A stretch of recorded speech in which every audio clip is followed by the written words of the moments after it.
Marlon, thank you so much for joining us. How are you, man? I'm good, thank you. You? Where have you come from today? You've come from far, right? Yeah, I come from Nottingham.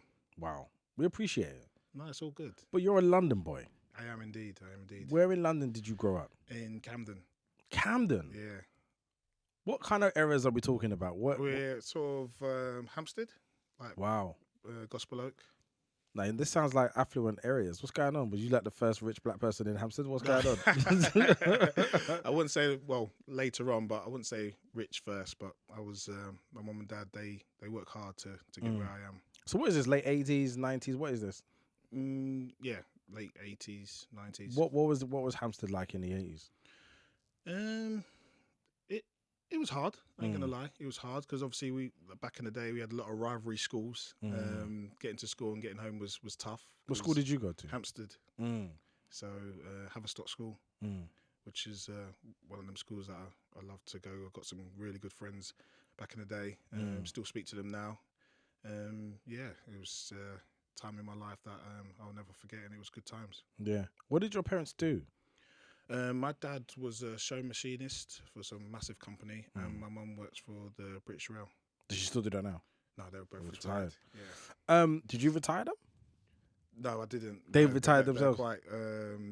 They wanted to keep them working and just keep busy. That's a big Caribbean thing. People don't realize that the thing of like, I'm going to retire my parents. They're just like, no, I got stuff to do. I want to do stuff. I don't want to sit at home. Straight away. Where in the Caribbean are you from? I'm Bajan. Okay, cool. Both sides. Yeah, both sides. Is that a carnival island? Crop over is the big thing. It is. Have you ever done crop over? I have, and it's unbelievable. How long ago did you do it? Oh God, talking a long time ago. Talking about 15, 20 years ago. What was your experience when you went there? It was unbelievable. It was an eye opener. It's just like carnival time. Everyone getting dancing, music, drink. It's just a happy time, especially Bajan. They're so laid back, and it was just so chilled out, and it was just good. It was good times. So, do you speak in the dialect or no? No, not me, not really. My mum and dad still sort of do. Still got the twang in the Bajan sort of accent, but no, I don't. What does like a weekend look like in a Bajan home? Because I think the weekends are when the realness comes out. Yeah, that's a good question. I never get asked them questions. It's hard to say really, just because they're so laid back. My dad, he's got 3 brothers and I think 3 sisters, and they all quite similar, but he's very chilled. And they ask my dad a lot because my dad was the oldest one, and he does a lot for everybody, the family. So he's just, whenever called upon, he's just here bobbing everywhere to go and see family, helping out and stuff like that. So besides that, he's just at home chilling and looking after his own family. So is there was there food? Is like wake up on Saturday, because Saturday was always like Caribbean food time. So it was kind of like we would have ackee and saltfish, plantain with the English breakfast hybrid with the Caribbean injection. Yeah. Like what was the standardized process in the morning? Like, were you able just to like get up and go watch cartoons? Because we could not do that in our house. We had to clean before we did anything. Yeah, well, that's mad, isn't it? Like you say that, it's this conversation we're having now. I never really had this conversation with anybody. That what was your childhood was like. So we're thinking back. Mine was sort of like that because I can iron, you can do dishes, and obviously when you have to sit at a table, you can't leave until your plate's cleaned and all that kind of thing. So that's sort of a Caribbean way to. But I thank my mum and dad for that sort of way because it brings me discipline, and I put that onto my kids, like so. And I think they love it and appreciate it. But when you look back to it, and you made me think, like, you're not leaving the table, or when we go for breakfast, we're all eating breakfast together. And obviously school times, my dad played a lot of cricket. So at weekends, he used to play for Wembley, and we used to go every weekend and go there. So I don't really had the time to think about it because he's always packing his bags and ready to go. And our whole weekends was just full of cricket. Were you a part of a Bajan community in Hampstead, or was it like, were you around other Bajan people, other Caribbean people, or was you kind of isolated? Sort of isolated in the sense of like our family was dotted all over in London, so there weren't really a community of Bajan. It was just where I was brought up in Kiln Place. It was just a lot of us around, so it was just good to socialise with a lot of people. And if you think about like the early, by the way, is it brothers and sisters? Is it just you? Or? I have one sister, a younger sister. Okay, cool. How many years apart are you? We are, my sister, she just turned 40. 4 years, yeah. Are you 44? Yeah. So I have this thing of where anyone I watch playing football in school, Yeah. I genuinely believe we're the same age. Like, Okay. because in my head we were playing together. Yeah. So I didn't So how realize. old are you? I'm 39, which is a tiny gap, Oh, but it's a good. school year. Yeah, It's but a school you gap. look good though. You don't look Thank you, 39, bro. so it's all good. No, thank you, bro. I'm gonna hold on to that, man. Yeah. But like in your earlier times, like, is there a soundtrack that you have to your house? Because I think music is a bit of a backbone. Like I was raised on Jodeci, and like R. Kelly and Mint Condition. Like it was R&B all day. Okay. What was you raised on? What was the soundtrack Mine's to your old house? school reggae. Mm. Yeah, old school reggae. More than soca, because Barbados is technically a soca island. Soca. My mum's she loves soca. She Yeah. has a radio on all the time with soca, but it's more old school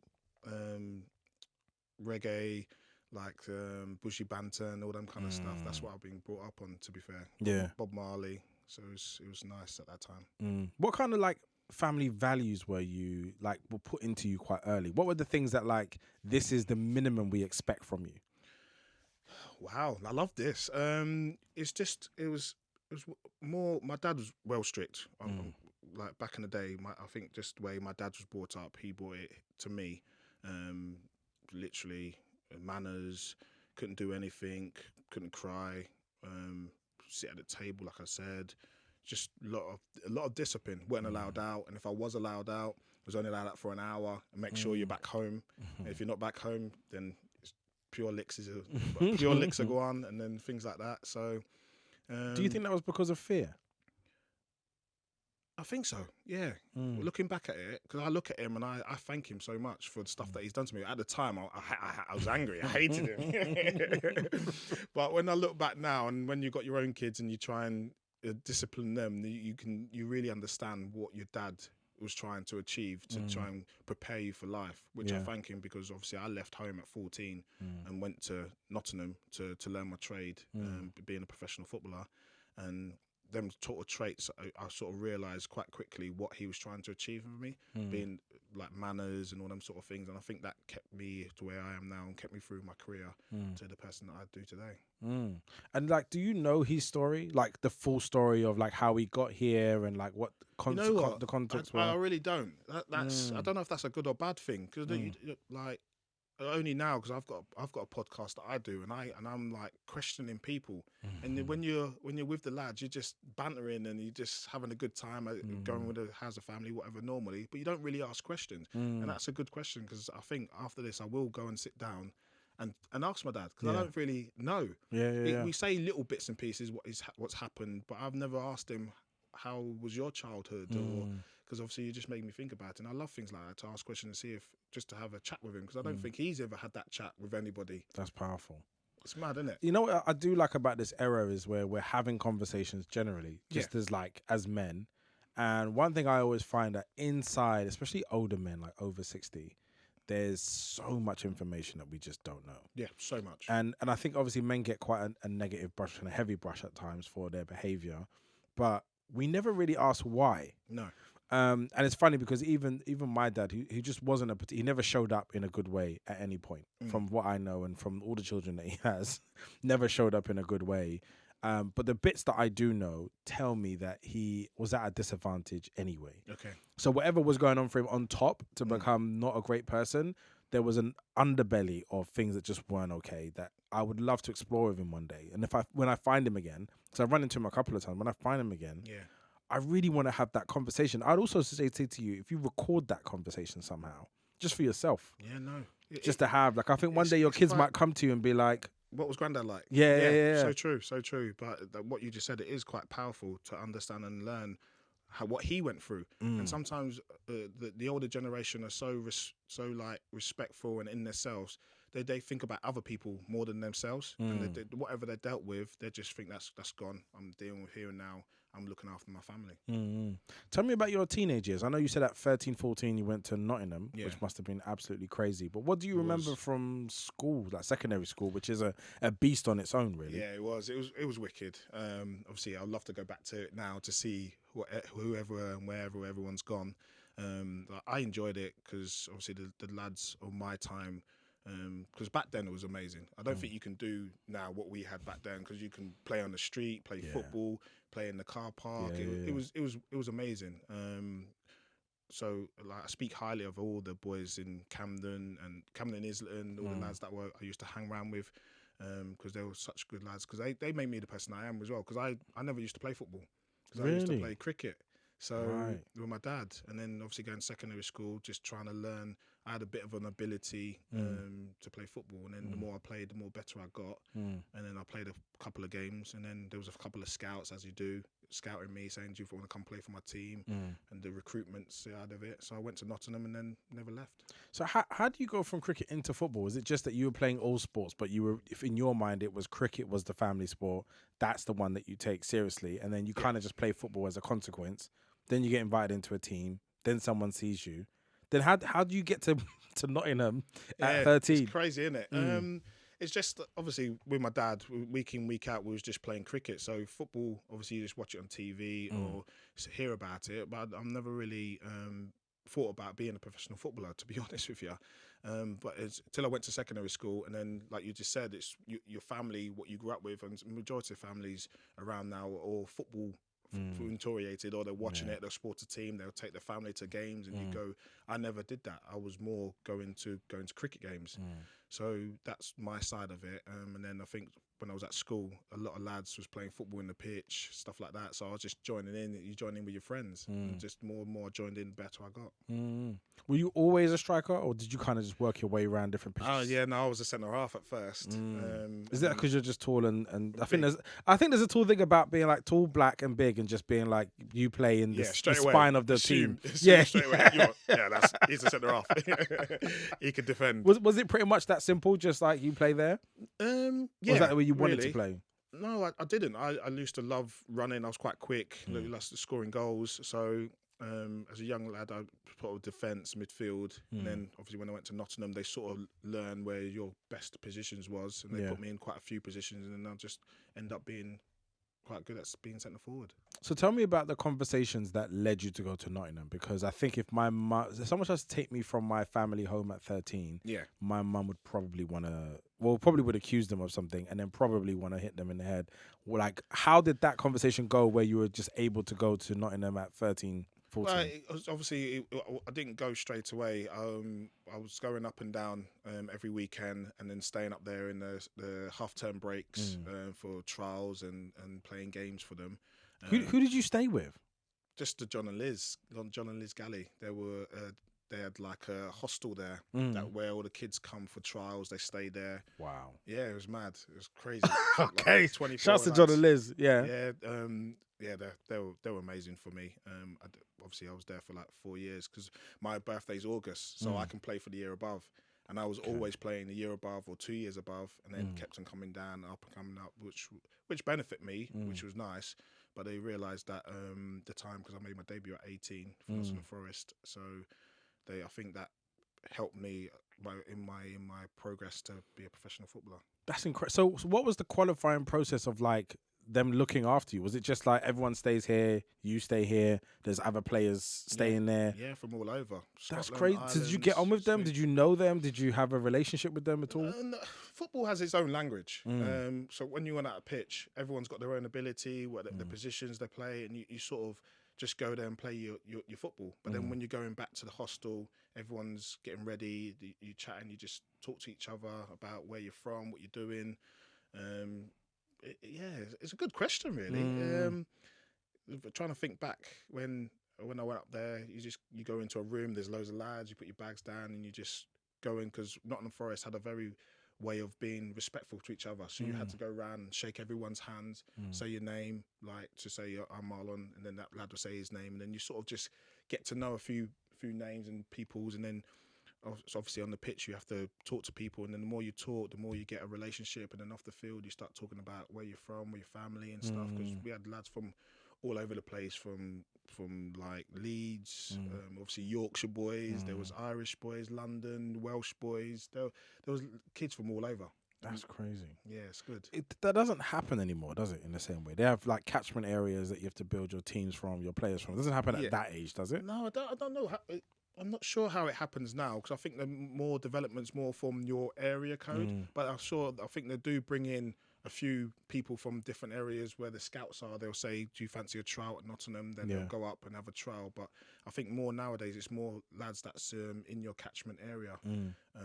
Because back then we had reserve team. Obviously now you have 18 straight to 23s, then first team. But we had you had like the development squad, then you had the reserve team, then you had the first team. Do you think that way of developing players was better because you just went in to play against much more adults more really? Because just like if you were just outside the team, you would play. If you were injured, you would play, and then you had like your core batch, which were probably a bit younger. Yeah. Do you reckon that way was better, or was it better to have the sort of the systems? Because Man City having 11s, 12s, 13, 14, 15, 18, 9. So what one do you reckon is better for producing top quality players? Different generations now. So the football now is just so advanced in the sense of technical and the ability that the lads have got now, the fitness levels. So I think what they have now, like developing through the ages, 13, 14, 15s, preparing them for that, I think it is well needed to get them ready for the first team, because the levels, like you just said, the Man City, the levels that you have to be in that first team is crazy. So I think that development is needed. Unless you get that one or two elite players that would be pushed forward, then they'll be pushed up to the 23s and the first team. But just the generation is totally changed now within the football, because it's amazing now. It's probably one of the best sports in the world, and that development now has to be so spot on with what they do and how they want it. And individual managers have different ways of playing. Obviously, we're just talking about Man City, that they're obviously the elite of the elites, and that's so the process that you have to go through.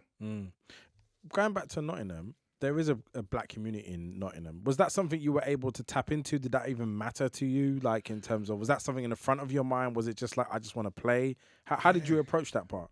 Another good question. I love it, because you never really get these questions like this, which is amazing. It's good, but no, I never, because once you're in that bubble, you don't really concentrate about anything else, because you're there to train, work hard, to prepare yourself, like we just said, for being in the first team and the reserves. So you literally training day in, day out, the mornings, afternoon, then you're doing your schoolwork, because at that age you get a tutor, so you do that, and then it's like repetition.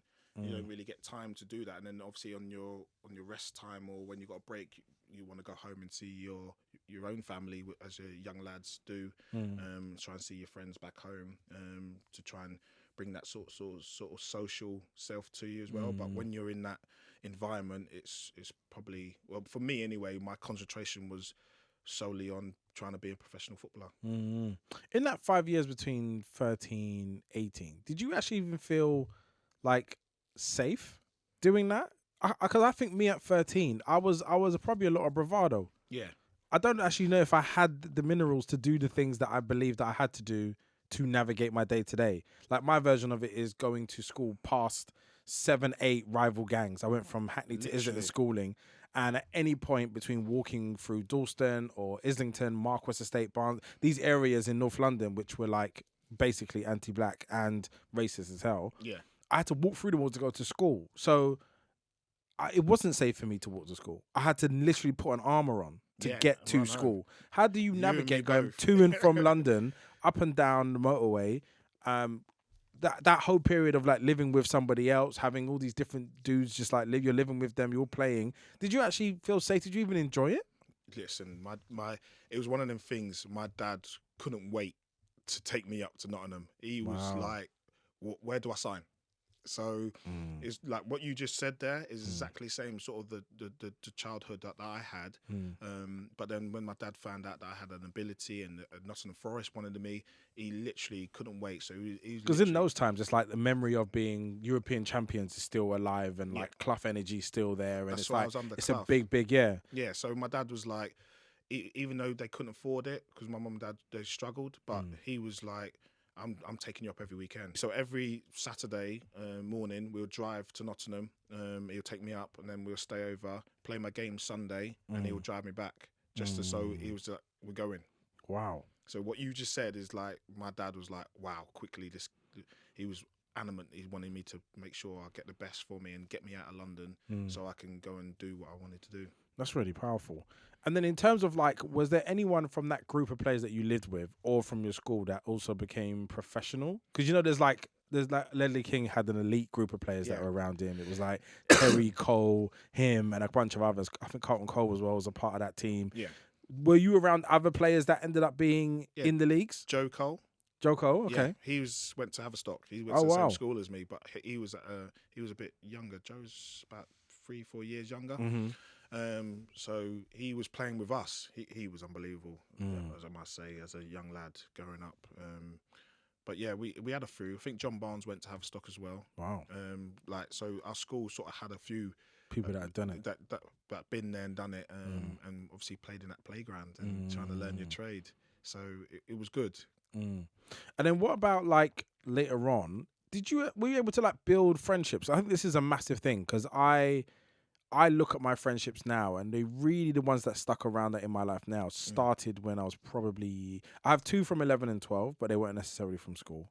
Then the other 2 are from like my early 20s, and they've kind of stuck. How do you build friendships when you're transit so much, like in moving around so much? Yeah, mad. I'm quite a friendly person. I like being with my boys, having banter and chatting. So I still keep in touch with the lads that I grew up with from school. We were quite close around Woodyard and Queen's Crescent. So we had quite a good bit about us. Obviously we grow and our families grow. Nicky Coral, I have to mention him. He's been fantastic. A white guy that I grew up with. We went to primary school. From primary school, we went to Haverstock, and we've kept really close. He was probably one of the players that, one of the lads that I used to play in the park with him and at school, and I still keep really in good touch with him. I keep in touch with everyone, but mostly Nicky, because he's probably one of my best mates, to be fair, and he's a good guy. So yeah, you really think about it. There is loads, but there's not many that you actually keep in contact with. It's a really close friend that kind of always on. And I do feel like you end up building an armor of like having acquaintances that you can go into a new surrounding. Because when I look at your career, I can just see that there's like a couple of loans in there, a lot of moving around. But like let's go back to your debut. You made your debut at 18. What year is this? Well, now you're asking me. Jesus, when did Forest get promoted with Dave Bassett? Was it 98? I think 98, 99, I think I want to say. But yeah, 98. Ran that era, 2000. Thinking back, such a long time ago now. Feels like yesterday. But yeah, making my debut, he called me in because I think Kevin Campbell, Arsenal legend. Yeah, had a bit of a back problem, and Bassett said Dave Bassett thought I was ready. So he just called me in. I was up front with Pierre Van Hooijdonk. Wow. Pierre. Yeah. Good times. He's played. These are old Apparently he's players. a crazy person, but he is a crazy person. He is crazy. Things he used to do in the dressing room, I don't think it'd be a getaway with now. Oh, really? Yeah. Oh, wow. Pierre. So, yeah. Obviously, he called me in and said, how are you feeling? I'm thinking about starting you tomorrow. And I was like, yeah, I'm ready. Really? But were you really ready, or did you know you just had to say that to Just play? had to say that. Yeah, definitely. Yeah, because obviously you work up all them years to that moment, and you can't just think into yourself, okay, no, I'll pass on that. It just doesn't come into the equation, I don't think, because that's where you want to be, and that's your stepping stone, and you have to take that moment. So yeah, just took it, and I enjoyed every moment, and then it's just carried on from there. At what stage did you realise that this is actually going to be your career? Like between 13 and your debut, when was the point where you sat there and thought, this may actually happen for me? I think it was, I was in the digs with like 24 lads in the digs. And obviously when you like first year, second year pros, and then from the second year, you'll be a third year. And then obviously they start letting a few players go. Which that's just football and how it goes. And then I was some of the few lads that was still there. Then making my debut, and then obviously staying there. Obviously being at Nottingham for like 9-10 years from such a young age, and then moving to West Ham, I realised at that moment, the third year, that I've got a great opportunity to do and be a professional footballer. And the work and dedication that I have to do, I have to keep working hard, keep listening, and keep working. Just when I get my chances, you have to take them. Yeah. So there was a video. I think Ian Wright was talking. It might have been on the Overlap podcast. He was talking about. his experience when he first was at Palace and the culture of football and how Jim Cannon made his life an absolute nightmare. I don't know if you've seen that clip. Yeah, I heard that. Did you experience? Because you was in the changing room with like Stuart Pearce, Yeah, Mark, like proper legends, real like old school players. Yeah. Did you find the atmosphere to be like not conducive for like your type of development, or not particularly welcoming? Yeah, good question. I think some players look after themselves in that era, not purposely, but obviously when you're in that environment, that they're going to that pitch to win. So, but then majority of them were unbelievable. Can't speak highly enough of my generation, because I can reel off the whole team, and they were just unbelievable. Ian Wone, Steve Stone, Chris Bart Williams. Obviously, I said Cams. He's passed away, hasn't he, Chris Bart? Yeah. God rest his soul. He was amazing for me. I was his boot boy, and Kevin Campbell, Mark Crosley, Alan Rogers. There was loads. Was Steve Stone still there? Stoney was there. Yeah, I was playing with Stoney, Lars Bohinen, Brian Roy. These are the players, and they were unbelievable. Unbelievable. Can't speak highly enough. Obviously, Stuart Pearce was like a statue, a skipper, and he was quite solid in how he is and how he was, he was well respected at the club. But I don't think he was that sort of, what I can remember, like the approachable player. But I think you could poach him and talk to him, but I don't think he was that like how open. Chris Bart Williams and that was.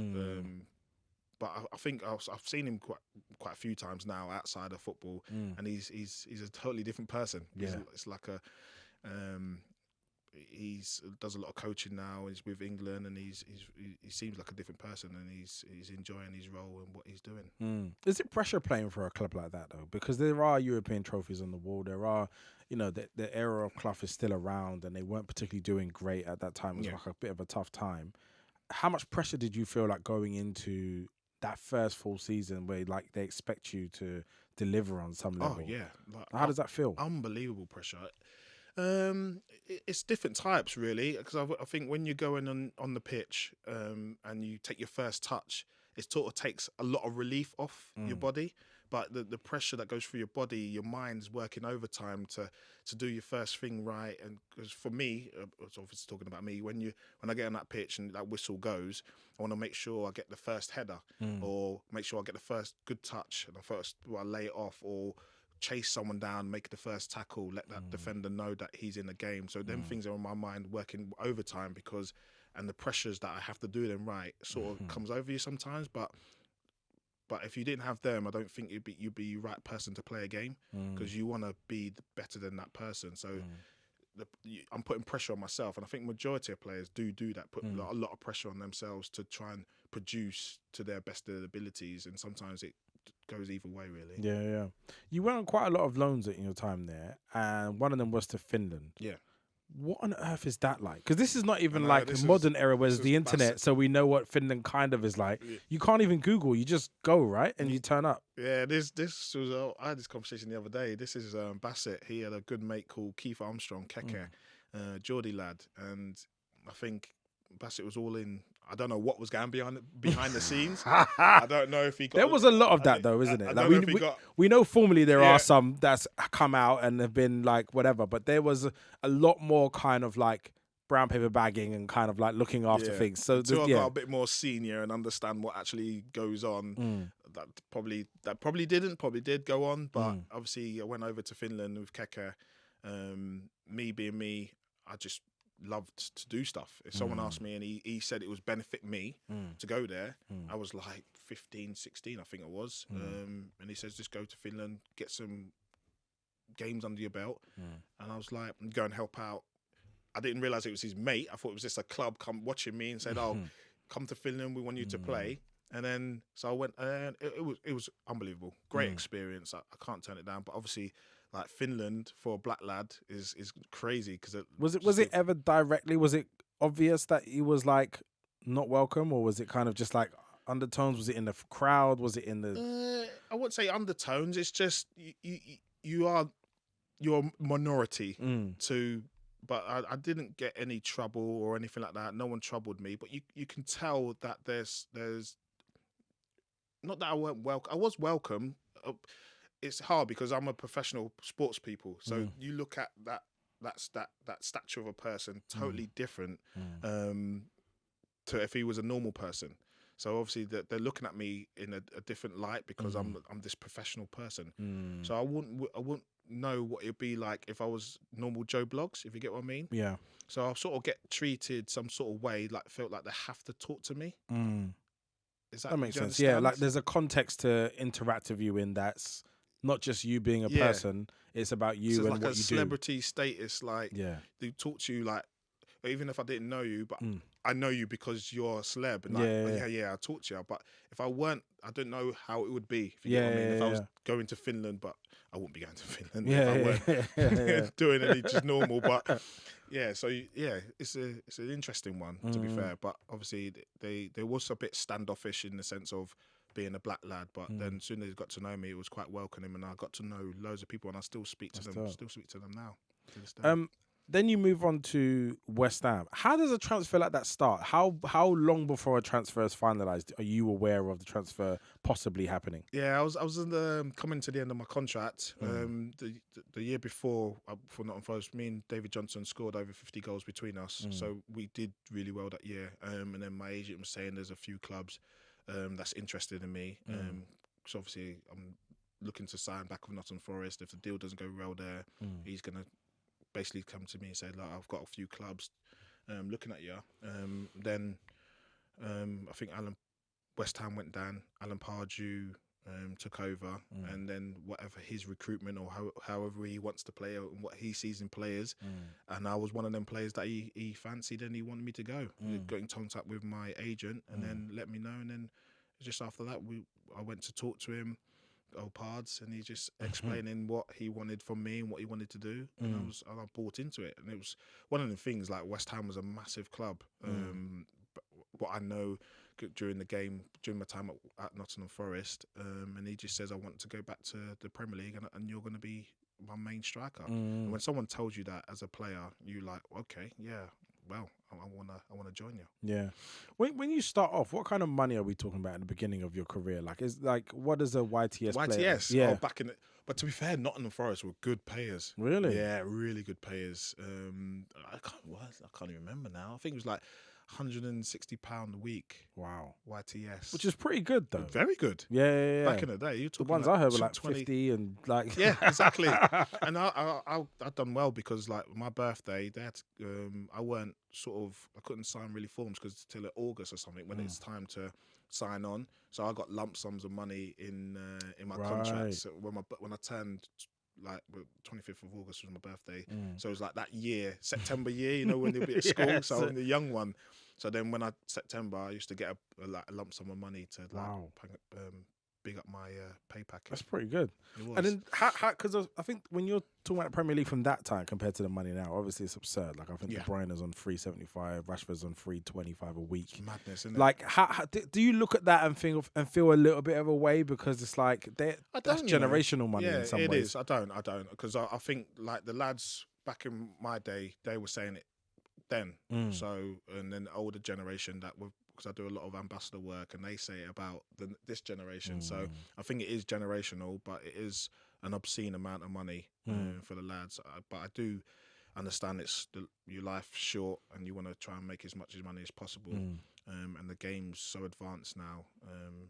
It's where it is at the moment. Yeah. Which club do you reckon got the best out of you? I feel like I want to say West Ham. Was it West Ham that got the best out of you? Was it that season at Nottingham Forest? I think both of them, Nottingham Forest and West Ham. When people ask me that question, I always say both of them because I obviously learning my trade at Nottingham Forest and what I gone on to do and playing up front with Jono, scoring that many goals, and then going to West Ham. For the 4 years I was there, we got promoted, get to finals every year.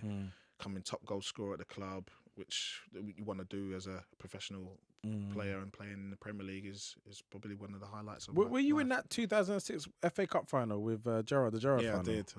Bro, what was that like, man? Oh, God, it's mad. I can't describe it because obviously I scored a goal in the semi-final to get us there. And that game was just crazy in itself. Who's the semi-final against? Middlesbrough at Villa Park. And when that goal went in, it was just everyone was going crazy. And then to the run up to the final was just unbelievable. Obviously, this is the things that you dream about and you see on TV. And I'm actually there walking out. And then me and Dean Ashton was looking at each other because we was 2-0 up. And we were like, we're going to win this. Come on. It was like, guy, come on.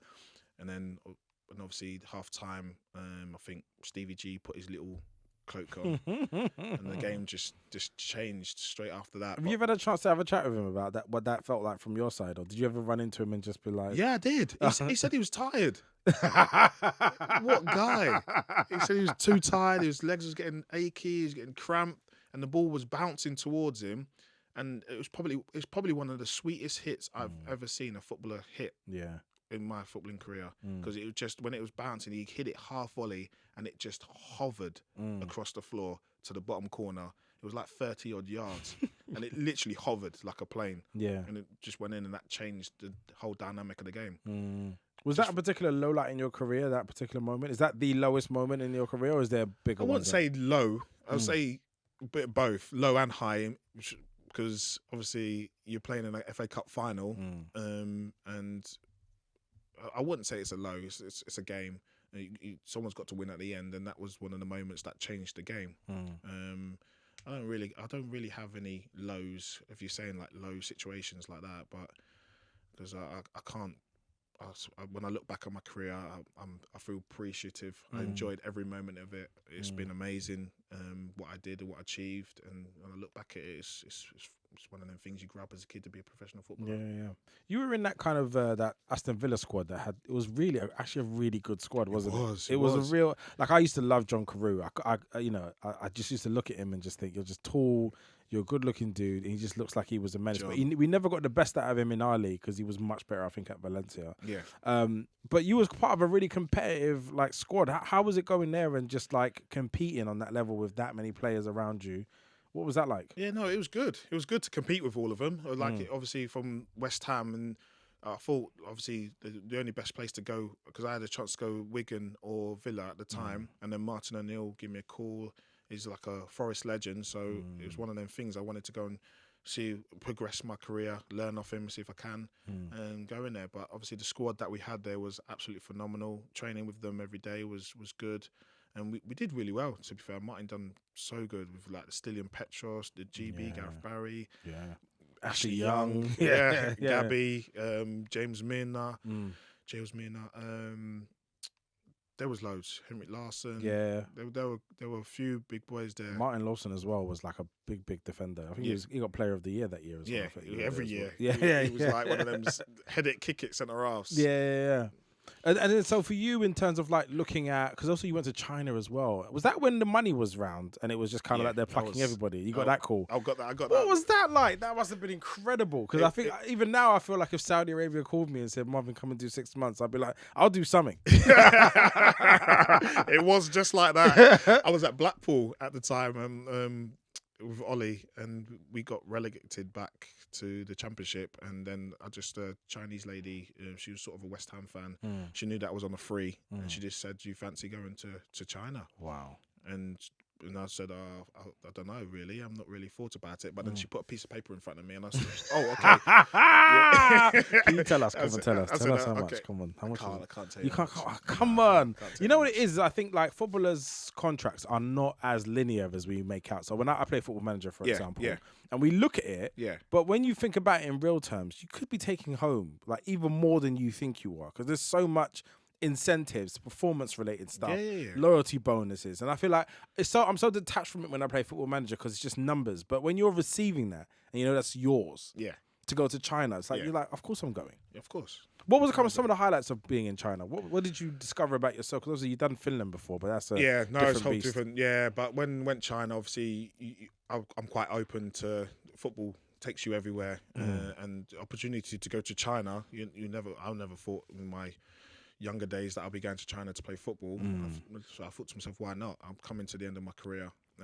Opportunity to go there, and I just thought, but I'm so I'm so thankful that I did, because it was absolutely amazing. I loved every minute there.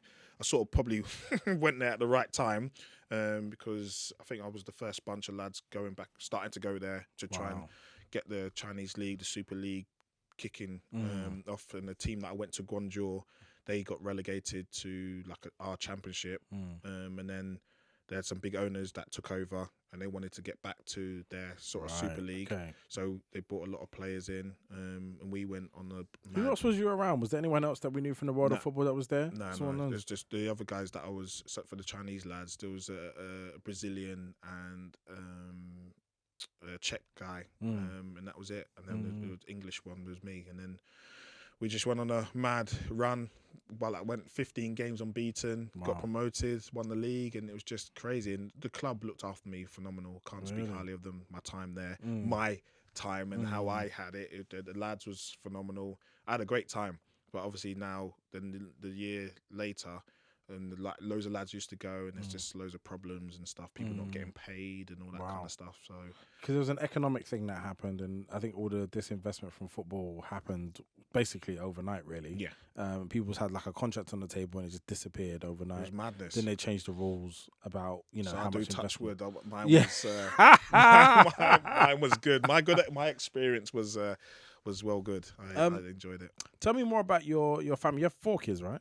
Yeah, 4 kids. That's incredible. Like because I do too, and I have 2, and I really look at it and think I'm slightly overwhelmed at 2. How do you navigate 4? I don't know. I think once you have 2, then it's easy after that. Not that it's easy. People don't advertise too extra to me, please. I'm not doing it anymore. No, I love my kids. They're phenomenal. I couldn't speak highly of them and what they've achieved. My 2 oldest boys, and then my daughter, and then little Roman. He's phenomenal as well. But they obviously grew up rugby, so I don't really because they went to private school, secondary school, where they are. And then they just did rugby, and then my oldest now is doing NFL for the academy, and then Theodore's doing rugby and football, and my daughter's doing hockey and all netball, and so they're quite a sporty. What are their ages? 19, 18, 15, and 6. Do you have 2 adults? Yeah, big boys. They're not even children. They're just adults in your house eating at your fridge. Mad. God. More than eat at my fridge. They must look at you and think, "Oh, this is great. Dad's just like here to provide." Yeah, trust me. I've been trying to kick him out. Now I know why my dad drove me up to Nottingham. Quick, let's get him away. Quick. What are some of the things that you passed on from your mum and dad in your times? What were the key things that you were like, I'm keeping those 3 things for when I'm parenting? 3 things. I kept all of it. All of it. Because I love literally all of it. But the thing is, it's hard nowadays because you can't, how can I word it? Because you have to word things now because you get in trouble. Obviously, my dad was very, very strict. Very strict. But you can't be that strict nowadays. Yeah. It's like a Q&A with kids. They know the answers, but you have to have a Q&A because you can't go over that step because you don't want to make your kids scared or do stupidness because there's so many social media now and people have opinions about things, but I'm still strict in my house. I don't care what anyone thinks. I'm going to bring my kids up how I want to bring them up and how I think it's the right way to do that. So it in that sense, it's hard, but it's like manners, first thing, manners in and out, wherever you go, what you're doing, just have that manners. If no one's got manners with you, you just give them respect and then walk away. All them sort of things like you already know, but I just want to implement them to them all the time, every day, what they're doing. You know how it is when your kids, you try and make sure they're prepared for adulthood. How do you approach co-parenting? This is a thing that everyone gets wrong. Like, what's some of the things that you've just worked into your co-parenting that just works for you? It's like it's very specific, but it's your things. Yeah, it's a good shout. Like phones nowadays, obviously, when the kids get in from school, I've got a little box where if they're doing the homework, doing your homework with your phones and stuff, and then when you come in for the dinner table, the phones go in the box. So there's no phones at the table or anything like that. So how do they take to that though? Do you get resistance, or is it kind of just know it now, or do you get resistance at first? There's no resistance, because you know when you get that look, that look that my dad used to give me, I give to them. So that look just means like there's no comeback or anything. They know, but they know now. So when they come to the table, it's like it's just done. Yeah, they don't need to. The box is not there anymore. It's just like they put it down somewhere, and then they come and eat, and then when they're finished, they can go, because it's just having a conversation. Because no one has conversations anymore. It's literally just glued to your phone and talking, and so I like to have that. How even if it's like 5 minutes, just to talk to them and say, if you're okay, how's school, what's going on, what did you do today, and just how everyone has that chat. Yeah. How do you maintain like a healthy relationship with your partner though when you have kids? Because obviously, like I always say that like being parenting is so asexual. Yeah, like it's so intense that you don't sit there and just think like, oh yeah, you kind of just like, let's get through this, let's do this, a big thing happening. It's mad, isn't it? But how do you keep your relationship active, happy, going, like connected while you're doing all that? Yeah, you do. You just have to keep talking to each other, and when special occasions occur, or have like a one night that you have a time with her, obviously you have to do these things, check she's okay, play a bit of interest. If a day out of your week, if he's close to you at work, go and drop in or send something just to say you're thinking about her. Just keep her thoughts working. It is hard. Like a lot of families probably go through the exact same thing, but it's just how individuals are with their relationship and how they feel about that person. Because I can't speak for other people, I just speak for myself. That's what you have to do really, to try and fight through them difficult times, because growing up kids is not easy. But you just have to make sure your household everyone's happy and you're looking after them, because there's going to be times where there's going to be tough times, but just when you have to conquer them tough times to get through the good. Our two biggest audiences are women, so normally mothers, and new dads. Yeah. What were the two things you would say to them in terms of, one, speaking to new dads about how to acclimatize to that early stage of like just connecting, being present? Like, what would your advice be? The things with your partner or the kids? Just them with their kids. Like, how do they? Also with their partner? What would your advice be if someone came to you and they were like, I just found out I'm having a child. What would your couple of things that you would sit down with them and say? And then I think also to mothers as well, in terms of just understanding men and what they're trying to contribute to family, and like how they, finding a man like yourself, like what would those things look like? How would they connect with you? How would they learn lots from you? What would that look like? Yeah, I'm a bit of a realist. Like, no disrespect to any woman, the women know like what it takes, and if you know your man, what he does for you and how he is and what his work rate, and you sort of got to understand, because as soon as you understand with him, and he'll like, I think he'll. Oh, it's hard to talk about things like this. He'll appreciate you more, and he'll want to do things. But if you're at him all the time, not speaking from experience, but I'm just thinking how you can help each other. Because I think like when you get having a baby, it's a special moment, and obviously having four.